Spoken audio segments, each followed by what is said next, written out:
Hey everybody, how you doing today? Today I wanted to talk about my collection of rocks. So how nerdy is that?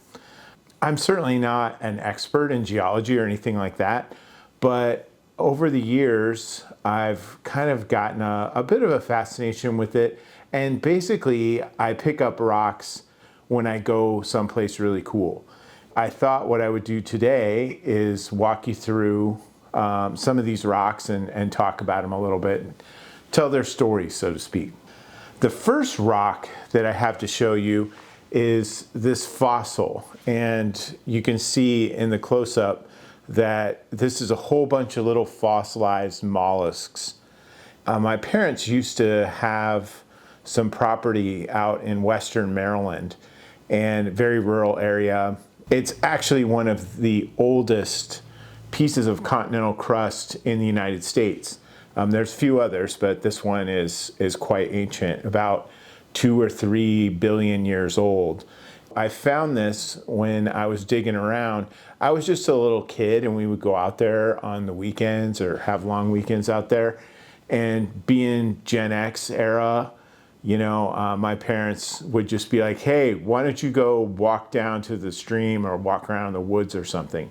And so I'm like 5, 4 or 5, something like that. And so I would just kind of wander around and find stuff. And this is one of the pieces I found. I actually found a full sea anemone kind of in this, not a cliff face, but kind of. I had dug it out, and it was about that big around. And it was this whole sea anemone with the body and the arms and everything. You know what? I have no idea what happened to that. It disappeared into the sands of time. So the only one I have left is this one right here. Here's another fossil that just I'm gonna knock off the fossils first. And I found this out in South Dakota in the Black Hills kind of area. And if you look at it close, you can kind of tell that it's a piece of bone, but it's cool. And so I grabbed it and took it home. The next piece I want to talk about is this geode. My dad kind of got on a kick at one point of finding geodes, and he had this rock cutting thing and a rock polisher and things like that. We happened to find this in the Lake of the Ozarks in Missouri. My grandparents used to have a cabin on the Lake of the Ozarks, and he found it somewhere down there and polished it up, and it's very pretty. You can see the crystalline structure inside, and these form in lakes, bodies of water that sit still for periods of time. And when that happens, and there's like a little hole in it, and there's certain types of minerals in the water, it kind of leaches inside of it or gets in through little cracks. And then over many, many, many thousands of years, maybe longer, this crystalline structure forms inside. It's pretty neat. This is an example of one that was interrupted in its process, I guess, in that it's hollow, but you can see the beginnings of the crystalline formation inside. And this is also from that Lake of the Ozarks area that we used to visit when I was 8, 9, 10, up till I was about 15 or so. The next one is a piece of fluted desert rose quartz. Usually you can find them in like southwestern Colorado, New Mexico, Arizona, places like that. And I actually found this one in Arizona. And you can find examples online of big, huge ones and ones that are really much prettier than this one, but pretty neat. The next ones that I want to talk about are volcanic rocks.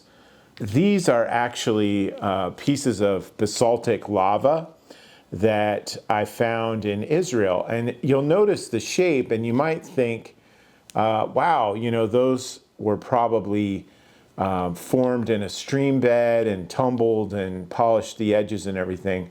But in reality, these were formed by humans, in that they took a rock and polished it down and kind of beat it up and smoothed it out to form a polishing tool or scraping tool or grinding tool that they could use for various purposes. And in Israel, where I found these at Bethsaida, these are literally everywhere. And whenever you go to any place where humans lived, you'll find these because they were making tools and using them to do all kinds of stuff. The next thing I wanted to show you is actually not rock per se, but fired clay. And these are pottery shards from various pots and plates and all sorts of things, cups that people used in that same Bethsaida, Israel area. They fired clay and made all this servingware and all kinds of stuff like that. This is something that is in any kind of those areas that had human habitation 2,000-ish years ago and younger. This stuff is everywhere. They seem to break a lot of pottery. It's pretty fascinating because archaeologists can tell you, in many cases, just from a piece like this, and you can see it's got a bit of a shape to it and a bit of a curve and such. They can tell you what this was from. Like, was this from a serving platter or a pouring vessel or just a simple plate? They can tell you that. And in many cases, when they have glaze, these don't. I don't think I have any glazed pieces. Maybe this one. Yeah, this piece has glaze on it. If it has glaze on it, they can often tell you where it was made because certain artisans at the time were known for particular glazes that they were able to create using whatever was native to that area. So in many cases, the archaeologists could say, this is a serving platter and it comes from the outside edge of it, and this was probably made in Cyprus, or this was probably made in Basra, or this was made in Jerusalem, or this was made in Damascus. Way back when, because of the nature of the glazes and their historical knowledge of those folks. The next few rocks are volcanic in origin. I'm going to start with the oldest one I have first. I got this rock when I was 12, and this is from Ngorongoro crater in Tanzania, which is a massive supervolcano that erupted, I think, something like 10,000 years ago, something like that. And it's erupted a few times since, but it went off with quite a big bang back then. And it's this national park that's in this huge bowl that is actually the entire circumference of what used to be a volcano that was probably 12, 13,000 feet tall. Kind of like what Crater Lake is in Oregon, but there's only a small, shallow lake in the bottom of this one. Amazing place. They've turned it into a national park. It kind of provides natural protection for the animals that they put in there. And this thing is huge. It's something like 50 miles across from rim to rim, all directions. And it's one of the coolest experiences I've ever had is to drive down from the very rim, which is at about 2,000 feet above sea level, down 600, 700, 800 feet along these very narrow mud roads down into the floor of the crater where there's lions and buffalo and water buffalo and all kinds of stuff. At a particular place, we got out of the car and I found this big kind of plug of volcanic rock. And what this is pumice. You can drop it in a glass of water and it'll float.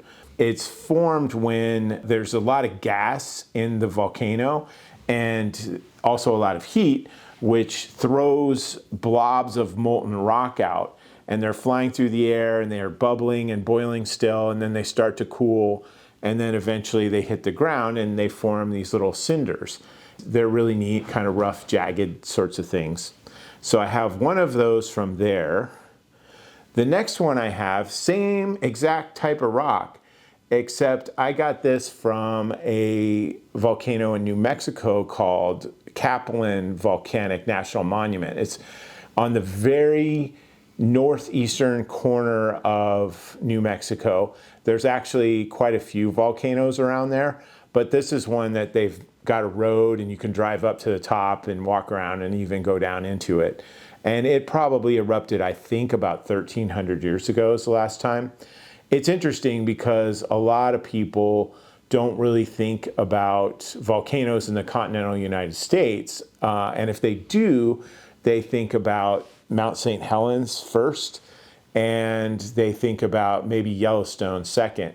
But there are actually quite a few volcanoes in Idaho and Colorado, Montana, of course, and other places, and in New Mexico and Arizona. My son was graduating from high school. I remember that, and we had to go do some work in San Antonio, and so we made this huge kind of swing. We had to drive equipment and stuff. We had to make this huge kind of swing, and once we were done with that job, then we just kind of swung up through New Mexico and then stopped in Colorado Springs and so forth and so on. And so this is my memento from that experience. This particular rock is a piece of volcanic tuff. This is from Idaho, and it forms when supervolcanoes erupt and produce these super intense, very dense, but fluid almost flows of superheated ash, rocks, things like that. And then they settle on the ground and basically bury everything under this blanket of this stuff, and then eventually it cools and forms pieces like this. And so I picked up this piece out in Idaho this summer, just a few months ago. At one time, I think something like, I don't know, a couple million years ago at most, there was some huge super volcanic eruptions, and they just completely flattened everything and burned everything to a crisp, of course, and buried everything kind of 60, 80, 90 miles in every direction. Pretty intense stuff. This piece here is another piece of pumice, but you'll notice that it's a slightly different color. And I got this in Oregon, and I think I got it, I got it in the Mount Hood area. And this is a piece of pumice, again, similar to this, but even lighter. I mean, if you kind of can feel these two, I'm feeling them right now. This one is denser than that. And so this feels a little bit lighter to me than the others. And it probably has some sort of different composition chemically that produces this gray color. Looks like we've gotten through all of that. So the last one that I have is this piece right here. This one has a really interesting, fun family story behind it. Tell that story in the very first video that I made on YouTube for this channel. And so I'll link that one. This is a fascinating piece that we believed for many years was an actual moon rock brought back by an astronaut with some justification that turned out to probably be a moon meteorite rather than a moon rock. It is not a moon rock. If it was a moon rock, it'd be worth a whole bunch of money that nobody could get. So if you're interested in that story, check out that video. I'll link it. That's my story of the rocks that I have before me. I probably have about 50 rocks altogether from different places. When I was a kid, I wanted to be a volcanologist. Then I found out that you had to like be outside for weeks at a time, camping in places, and they have bugs, and I'm too much of a city boy for all that. But I'm not above grabbing a few rocks here and there when I'm out and about. Hope you enjoyed that. If you like this, like, share, comments are welcome. And please subscribe to the channel. It really helps me out. And hope you have a great day. Thank you. Right, Sam?